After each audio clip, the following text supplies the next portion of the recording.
the legislature with us this fall.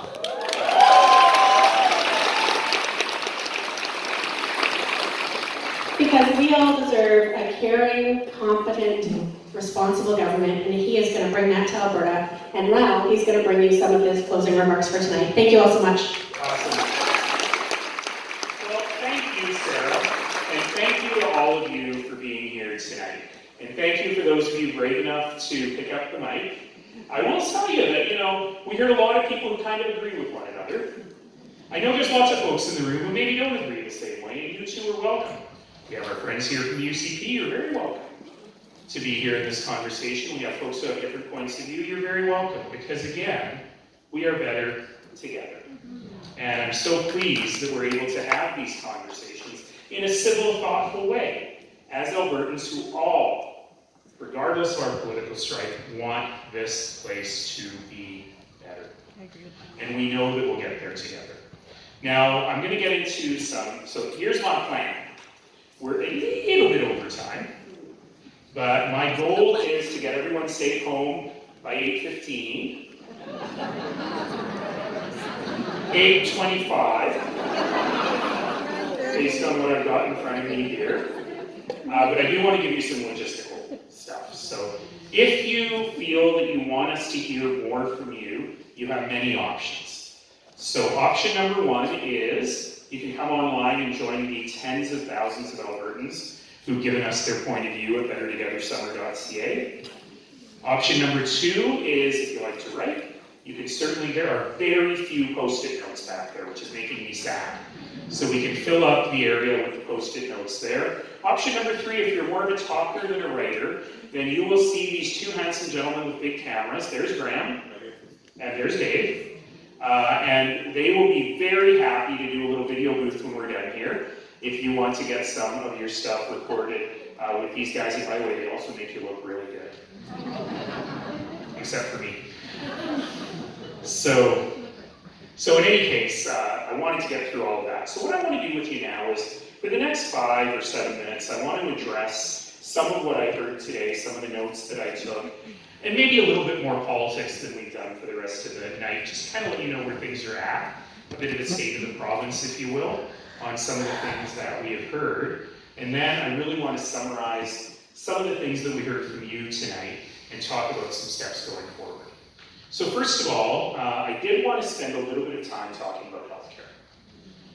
It's not so directly related to separatism, but it is always one of the top 2 or 3 things that people want to talk about in any group.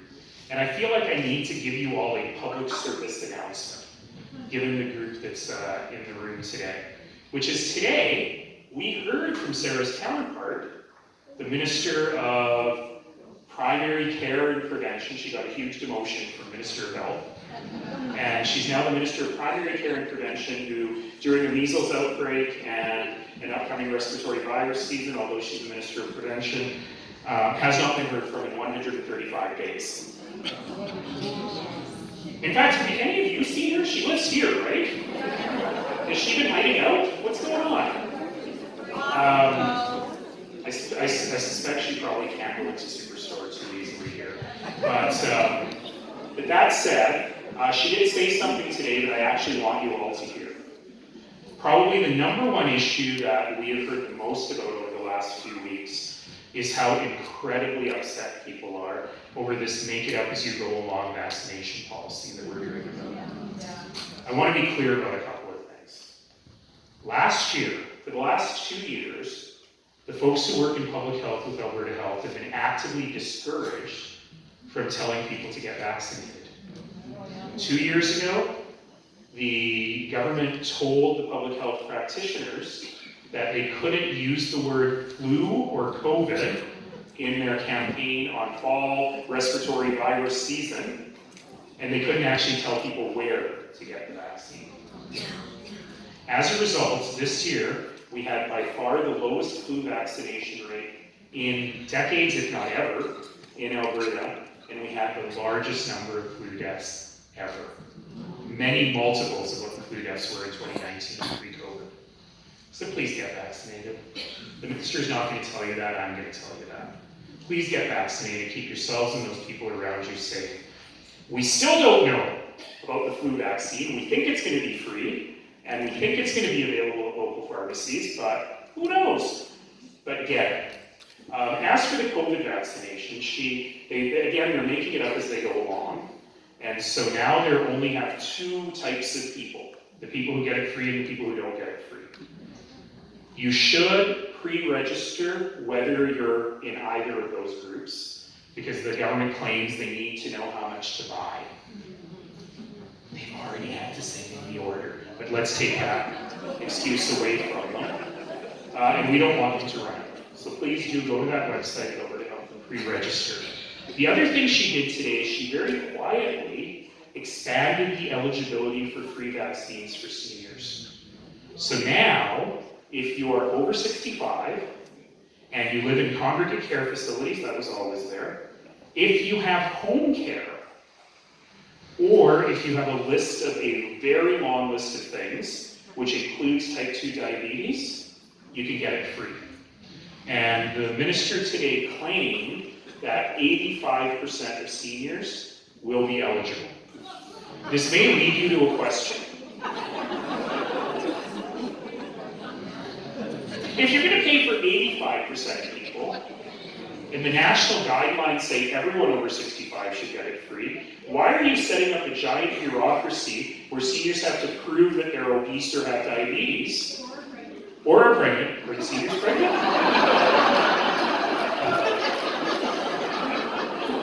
What is going on in central Alberta?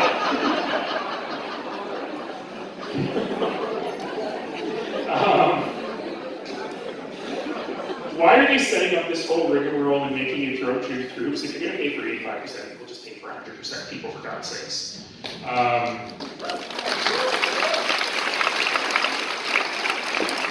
That said, it is your choice, but let's make it easy to make that choice. Let's not pretend we stand for freedom and choices by making it harder for people to highlight their choice. So I did want to say that, even though we only heard it from one person today. But I will tell you, when we think about healthcare, is there a single person in Alberta who would say that the healthcare system is better today than it was in 2019? Wait times are longer. The system costs more. We're spending far more on administration and management than we ever did before. And as many of you will know, because we have people here from all over central Alberta, those of us who are lucky enough to live near a big hospital, we complain about wait times in emergency rooms. For many people, it's not the wait time in the emergency room, it's whether the emergency room is even open. And for far too many people in this community, in communities across Alberta, it's become the norm for emergency rooms to be closed on long weekends, for you to have to drive by a closed emergency room to get to an open one. It's absolutely become the norm that women can't give birth in their home communities. These are things that are wrong. And we have to figure out a way that public health care serves its goal of creating that comfort for everyone that the system will be there for them when they need it. And again, there's no one in this room who needs a hip or knee replacement. You're all far too young. But even on that one thing that the province has decided is their thing, that they're going to prove they can do with these private surgical facilities, and all this money and this corrupt care scandal, and giving the contracts to people who have no experience in getting it after taking them to a hockey game, like, it's all so bad. But even after all of that, after hundreds of millions or billions of dollars spent on these contracts of people who are not qualified or have never done this work before, the wait times have gone up. Meanwhile, public operating rooms at places like Royal Alex Hospital in Edmonton are sitting empty. So this is something that we have to address. Because at the end of the day, everyone deserves a life without pain, everyone deserves a life in comfort, and everyone deserves a system that needs to be there for you when you need it. And so fundamentally, that's what we believe in, that's what we will always believe in.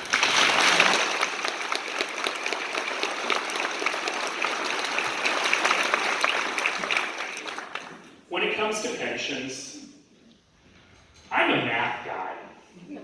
I used to teach finance. I'm a numbers guy. And I can tell you that the province's projections on an Alberta pension plan do not make sense. So when they tell you this will be, Alberta pays more into the plan than we get back in return, that is not true. Alberta doesn't pay a penny into the plan. Who pays into the plan? Individuals. And yes, individuals in Alberta pay more than individuals in Alberta get back. Why? Because we're younger. Because people graduate university and move to Alberta. But here's the thing. This may shock people in the room. Everybody has a birthday every year.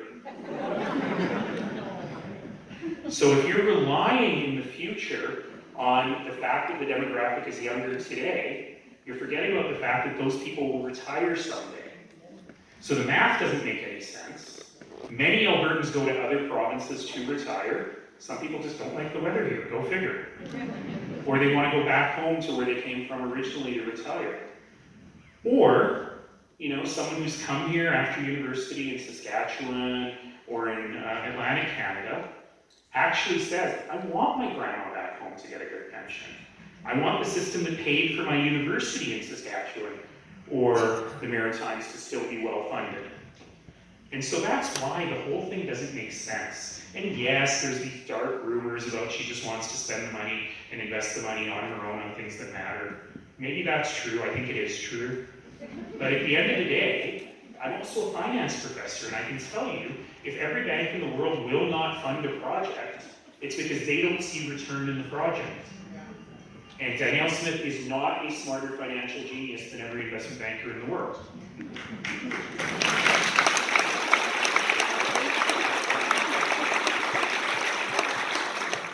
I want to say a few things on the economy. One of the things that is the most interesting about what we're seeing right now is the language that the UCP government is using around separation. I have a weird life in many ways. I sometimes say I'm a bit like Forrest Gump, because I forever find myself in rooms where I'm like, why am I in this room? But I happen to be in the room when the then Prime Minister of Great Britain, David Cameron, announced that they were going to have a referendum on leaving the European Union. And it was in a room full of heads of government, heads of state, big deal people. I don't know why I was there. I think Joe Biden was in the room when he was the vice president at the time. But in any case, he said, we will never vote to leave the European Union. But if I do this, then I will get a great negotiating mandate to get a better deal for Britain within the European Union. Does this sound really familiar? I don't think she made it to the end of the book. To see what happens next. What happened next was the most divisive referendum campaign Britain has ever seen, pitting brother against sister, neighbor against neighbor, causing wounds between human beings that still have not healed. David Cameron completely lost control of the narrative, lost that referendum, and Britain was plunged into a decade of economic ruin from which they have yet to recover. It means hotel rooms in London are surprisingly Because of Carney. cheap. It's the only benefit of it. What David Cameron didn't say that day, that every single person in the room knew, is that the real reason he was doing this is because he was worried about Nigel Farage attacking him from the right. The entire thing, a decade of ruin for Britain, was David Cameron trying to save his political skin. And like I said earlier, he didn't say it. Danielle Smith has actually said it. Britain let that happen. Citizens of Britain let that happen because they thought it was never going to win. So I don't want to alarm you, but I want to tell you we got work to do. And we have to do the work. Silence is not consent in this case. We have to stand up for what we believe in and stand up for this country. We have to be loud and we have to be proud and we have to use all the bones we've got left to make sure we stand up for Canada.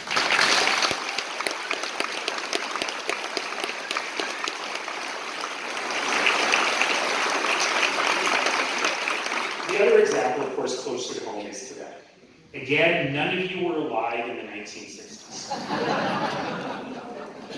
But I've seen movies, if you were alive in the 1960s, you would have known that Montreal was one of the great cities of the world. It's where people around the world flocked to.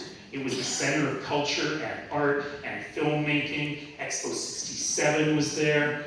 And it was also, for a century, the economic capital of Canada. As soon as they started talking about separatism in Quebec, Montreal has never recovered. 350 companies nearly left Montreal, most for Toronto, some for right here. There's a reason the Canadian Pacific, Kansas City as it's now called, is located in Calgary, not in Montreal. They've never recovered economically. And yet, the Premier loves to say, why can't we be more like Quebec? No, thank you. I would love the economic vitality that we have in this place to stay with us in this place. And I think that's really important. So I want to give you a preview of what is going to happen. I want to let you know what will happen in the next few months so that you're not surprised. The Premier and her team think they are strategic geniuses. That it is so obvious what they're up to. And I will tell you exactly what will happen at the end of these Alberta Next towns.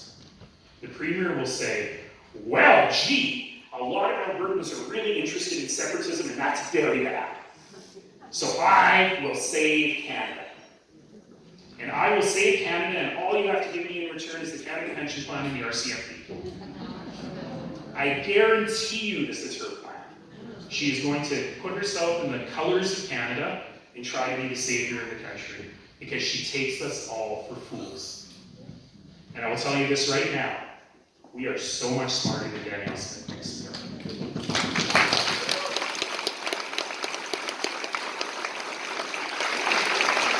Albertans know this game, and we're not going to let her win it. So, my friends, thanks for being here. But I have homework for you. The people you met tonight, don't leave here until you get their contact information. Keep talking to one another. Continue the conversations with your friends, with your neighbors, with all the people who are not in this room tonight. We're lucky to be in this room. We're not doing shift work. We have the night off. We have childcare. We have the ability to come together with our neighbors. We have access to information, knowing what really matters. Not all of our friends and neighbors have that kind of privilege. And so it's our job, every one of us. You know, Sarah's great with the mic, Racky's great with the mic, I'm okay with the mic.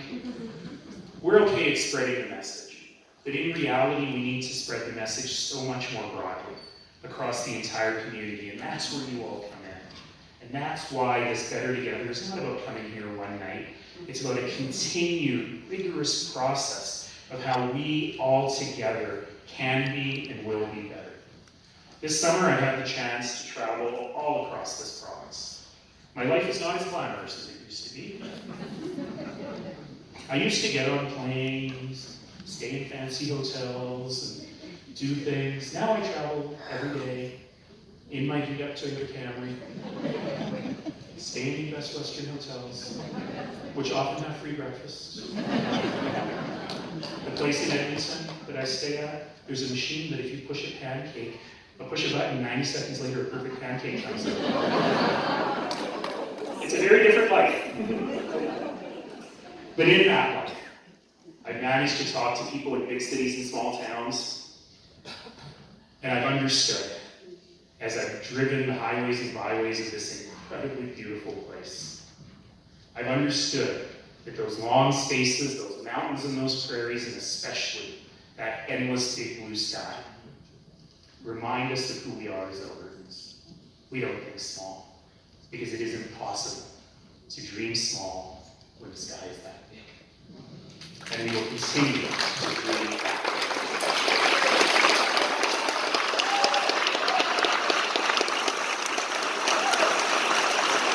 So I only got one last thing for y'all. You have these signs. We call them rally signs, because we rally with them. And you see Dave is up there in the corner. Yes, me too. And so our job now is to turn around and face Dave And hold those signs up high. And if you're behind me, stand up, please, so you can get over me. Thank you, sir. And I'm inviting all my MLA colleagues to join me on this scary little stage.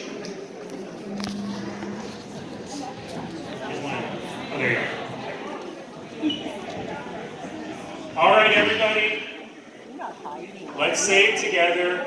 Vive la Canada, Canada forever.